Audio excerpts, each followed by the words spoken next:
The Poco F1 garnered great success at its time because it came with insane processing power and a value price tag. Now the Poco F series is in its 5th avatar. Last year the Poco F4 also garnered great attention because it came with a great processing power with the Snapdragon 870, a glass back design and 10-bit S Amoled panel.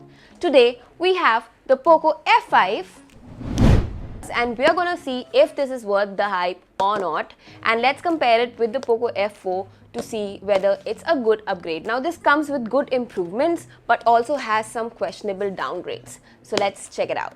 The Poco F4 had a glass back design with Gorilla Glass 5 protection which made it feel really premium over its competitors. This year though, the Poco F5 is back to its roots formula with a polycarbonate design at the back which makes it feel much lighter in the hand than its official 181 grams of weight.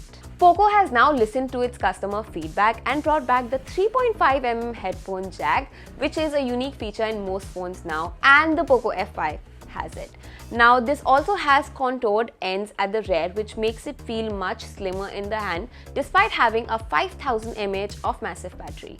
The carbon fiber back at its rear is a fingerprint magnet but looks really neat. You can also see the camera does not have any island over here, but it also looks like certain kind of emoji from like some angles if you can notice.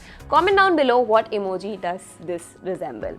Now at the sides you see it has a fingerprint sensor enabled power button and the volume rockers which has gone slightly upwards from its predecessor. Now here's a glimpse on your screens of what the Poco F5 hardware has inside it. Now another interesting fact about the Poco F5, the earpiece on this phone doubles up as another speaker which makes it a stereo speaker setup which makes the phone much more louder than others. Also because of the polycarbonate finish of this phone feels much lighter in the hand. Now coming to the display of this phone, the Poco F5 comes with a 12-bit HDR panel which makes the HDR content come to life on the 6.67-inch of S AMOLED display. The panel also supports adaptive HDR Dolby Vision, HDR10+, 100% DCI P3 colored gamut and slightly thinner bezels than the previous F series from Poco. The FHD Plus panel retains colors and contrast even on extreme angles, and up to 1000 nits brightness ensures bright HDR content and sunlight visibility. With a 93.5% screen to body ratio, the Poco F5 comes packed with a fantastic S AMOLED panel, punching colors and contrast much above its price category. Now touch sampling on the Poco F5 is really fast at 240Hz, and if there is any lag, it's your ping and not the Poco F5.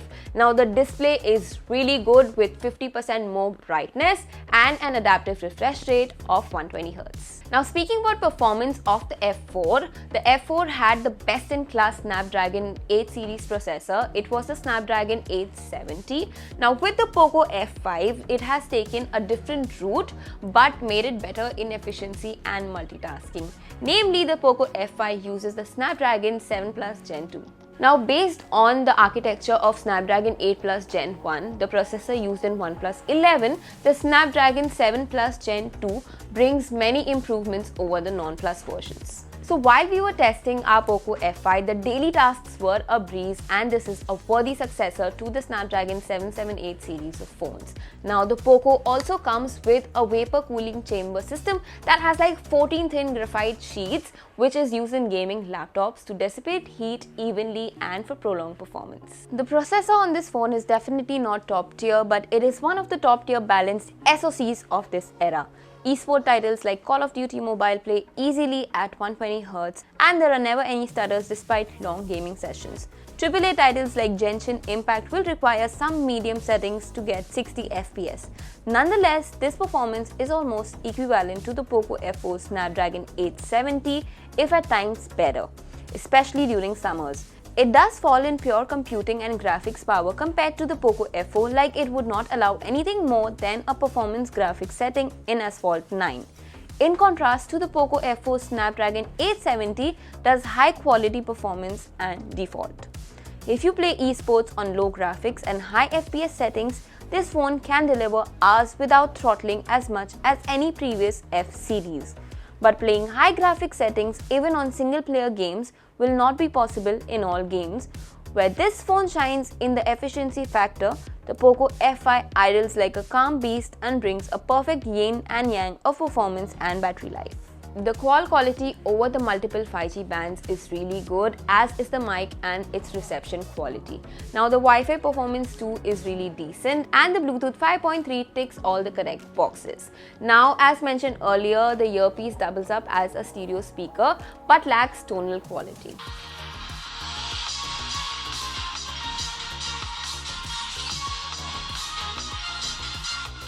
The MIUI 14 on the Poco F5 paired with the Android 13 is really good, but the bloatware on this phone was a nightmare.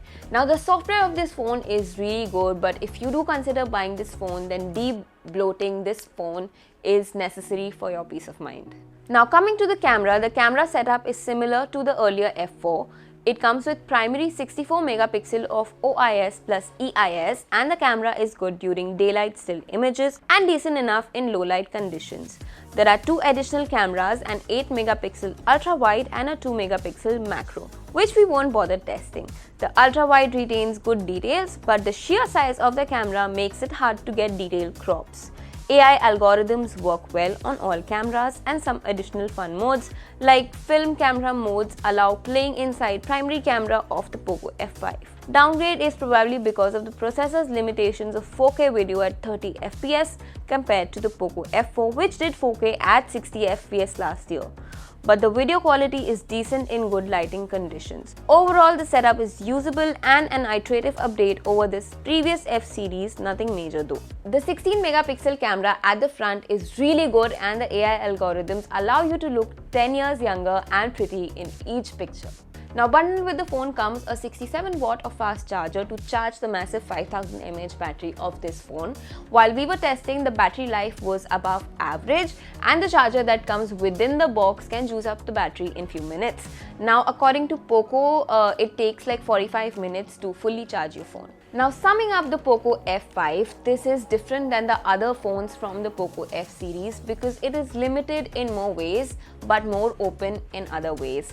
This seems like a marketing strategy to appeal different kinds of people. The Poco F5 has a good processor and a nice screen, but it is not as advanced as some people might expect it to be. Now Poco has promised 2 years of Android update and 3 years of security patch update for the Poco F5. So overall, the Poco F5 is a good option, no doubt, but it might not be the most high-end option available in the market. This was Munzela signing out for Exhibit Magazine. Don't forget to like, share and subscribe to our channel if you haven't already, and comment down below what you think of the Poco F5.